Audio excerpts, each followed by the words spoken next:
মাকে মারবে লাঠি দিয়ে? মাকে মারবে? তুমি সব সময় মারো। ও বাবালে, আমার বাবু মেরেছে।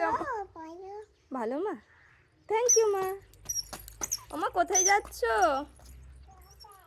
বাজার?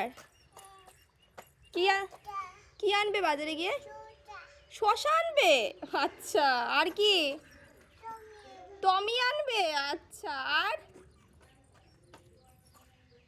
আর কি? টমেটো, হ্যাঁ, আর কি? হ্যাঁ, আর কি আনবে বাবা? এসো আমার কাছে চলে এসো, পরে যাবে। বাবারে কি দেখেছে, দেখে দৌড়চ্ছে, লাঠি নিয়েছে একটা, নিয়ে মারাপিট করছে। মাম্মা গুড মর্নিং। কি দেখছো? ও, ওইখানে ওই দূরে গাড়িটা আসছে, ওই গাড়ির সাউন্ড হচ্ছে, তাই উনি ভয়তে পালিয়ে আসছে। এই মাকে মারছিল, এই আবার পালাই করছে। ঠিক আছে, কিচ্ছু হবে না, গাড়ি চলে যাবে ওদিকে, তুমি চলে যাও। ওই যে গাড়ি চলে গেল, দেখেছো? টাটা করে দাও গাড়িকে। হ্যাঁ, যাও খেলা